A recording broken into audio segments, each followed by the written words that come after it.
morning. Dan and Charles Thomas, former ABC 7 political reporter, in for Amy J. We talked earlier in the week about the NAEP scores that were out and were touted by Governor Jellybelly. Touted the numbers again for 4th and 8th graders in Illinois. 30% of 4th graders reading at grade level, 33% of 8th graders. 38% of 4th graders at grade level in math, 32% of 8th graders. It actually gets worse as they go on in math. That's interesting. And it's also gotten worse as we have increased spending on K through 12 education prodigiously. I mean, the spend goes up at a 45-degree angle. In point of fact, in Chicago, since COVID, the per pupil spending has nearly doubled. And you can imagine how bad their proficiency rates are. By the way, the race gap is still substantial. So 30 and 33% reading, 4th and 8th graders. For black 4th graders, that's 18 and 16. For 4th and 8th, 18% of black students at grade level in reading, 16% of black students at grade level in 16% of black students in 8th grade at grade level in reading. And in math, it's 18 and 9. You know, I got to tell you, as I've said before, and our next guest may not agree with this, but if you shut down I used to say if you shut down the Chicago government school system, you would get results at least as good as these. So stop spending $10 billion in the Chicago public school system, government school system. You can't do worse because no matter what happens, there's going to be some percentage of parents that are going to make sure their kids get access to and earn a quality education. That's how bad this is. Yet it's touted as good because the soft bigotry of low expectations has hardened and expanded. And because the national numbers are not much better than Illinois', but that's not cause for celebration. It's cause for alarm, or at least it should be. And how is the General Assembly responding? Illinois Democrat Senators Kimberly Lightfoot and Meg Capel are proposing to change a state law that would no longer require school districts to use students' test scores in teacher evaluations. Right now they have to. This would eliminate that requirement. Not that it really matters, because despite those test scores, teacher evaluations, 97% of teachers in Illinois are rated excellent or proficient. It's wild. A distinct minority of students are at grade level in reading and math in the primary grades, yet virtually all the teachers are rated as excellent or proficient. And I'm not saying it's just the teacher's responsibility, but the chasm between those two data points is also something that I think should be alarming. But it doesn't seem like much rings the alarm for the education in respect to doing anything about the education establishment in this state. And frankly, generally speaking, maybe that will change if Trump does something creative with the Department of Education, or at least precipitate some changes. One can hope. For more on this topic, we're pleased to be joined by Rick Hess. He is the Director of Education Policy Studies at the American Enterprise Institute. He's also the author of Letters to a Young Education Reformer. Rick, thanks for joining us again. Appreciate it. Hey, good to be with you. How about those NAEP scores? They're awful. Yeah. And the mistake people can make is they think they're awful because of the pandemic.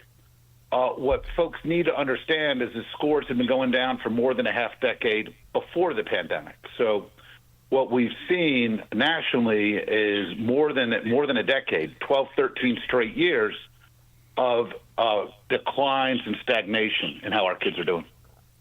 And the response, I guess, is to eliminate. We should just eliminate the testing. If we're going to eliminate using the test for evaluating teachers, we should just, could end the problem by just eliminate the test. Isn't that what we did for a time with the ACT and SAT? Yeah, a whole lot of colleges went test optional because equity. And, Yes. the most revealing thing about all of this is that when you don't look at performance, when you don't look at merit, one of the things you wind up putting a lot more emphasis on is who knows how to play the game, who's got connections, who's going to international spring trips to Guatemala to do some, politically correct cause. And so it turns out that moving away from merit actually isn't even good at opening the doors of opportunity to folks who've been locked out, because all it does is, privilege the connected folks who know what they're supposed to say to the admissions officials. The because you talked about the decline in test scores that's been happening for 3 decades, but at the same time, you've had school choice programs expand into more than half the states now. And I wonder how, if that is a tide that is lifting at least some boats. It's hard to sort these things out. Certainly, the evidence of high quality studies of parental choice programs suggests that they have real benefits, both for the families that participate and for the communities around them, that they do seem to create some degree of whatever the causal mechanism is, focus or competition or what have you, that there's some good research, particularly out of Florida, which suggests that there's actually positive ripples. But look, we've seen an explosion of choice, even as we've seen the nation's school performance on the whole stagnate and go down over the last 10, 12 years. So, expanding empowering parents, giving families more options and choices is a good and important thing in its own right. But, the idea that we can do that and not worry about the quality of the teacher workforce, whether schools are setting high expectations, whether we're allowing misbehavior to run amok. It's not an either or. We need to both empower families and kind of work on a lot of that blocking and tackling. Yeah, the other thing I saw in a recent interview you did, you talked about school choice being beneficial for teachers, and maybe there's an avenue for more teachers to be more supportive and vocal in advance of school choice.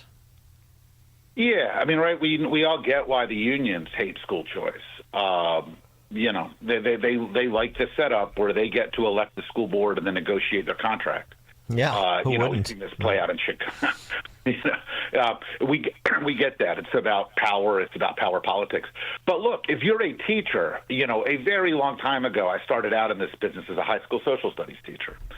And, in most lines of work, if you're an engineer, or you are you're an accountant, or you're in the media business, you get to choose. Employers get to choose whether they want to hire you, and you get to choose between a lot of possible employers.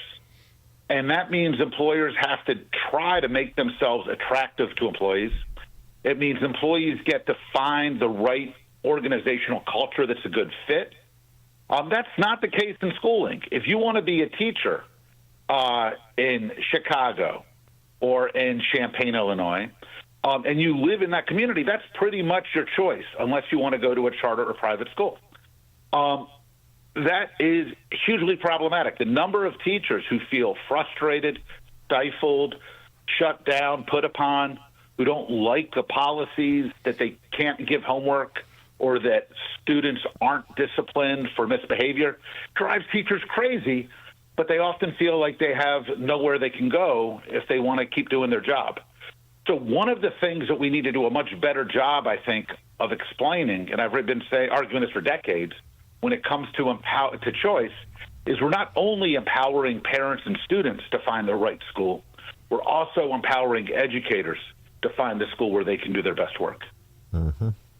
The rumblings coming from Washington is that the quote-unquote elimination of the Department of Education, and there's a lot of people concerned about IDEA funding and, for students with learning disabilities and so forth. But what I've heard and what I suspect is that Trump is going to move in the direction of largely voucherizing that agency and setting up scholarship programs to provide school choice, and maybe in particular to places where the state or the locality hasn't seen fit to do so. What's your view on that? Yeah, so I think there's a couple things. First off, folks, when they hear the debate about abolishing the Department of Education, it's good for your listeners to understand that if the Department of Education went away tomorrow, if the building was closed and the website was shuttered, all of those federal funds for Title I and IDEA, they would still flow. They would just flow through like the Department of Health and Human Services. Mm-hmm. So the debate about the department is separate from the debate about this federal funding. Congress either has to reform or end that funding, or, if it's not going to flow. So that's the first thing. Second thing is, look, a lot of this stuff's up in the air. I never would have imagined that Joe Biden could give away $400 billion to student borrowers without congressional approval, but he found a way. And, I think what we're watching play out with USAID right now suggests that what we think we know about the limits of executive authority have been redefined over the last decade. And so we'll see where this settles. I think there's a very high likelihood that the Department of Education looks different at the end of Trump's term. I think it'll be smaller. It took an act of Congress to create it. It was a gift from Jimmy Carter to the National Education Association in '79 that Congress enacted. It would take an act of Congress to really dismantle the department. But Trump, I think, can certainly shrink it and change its shape, an executive authority. What does that mean for Title I, for IDEA? Even as we're watching kind of, Musk and Dodge, really try to reshape government, I can't see a scenario where the administration could voucherize it. You would need Congress to do that. I don't think there's any scenario where they get the votes in the Senate or even kind of with the narrow majority in the House. But I do think you'll get a federal tax scholarship program, which will support vouchers, into a reconciliation bill, right, that's likely to pass Congress this year. And so that would probably be, right now they're talking on the order of $10 billion a year in tax credits for folks who give to scholarship funds that will allow kids to attend the school of their choice.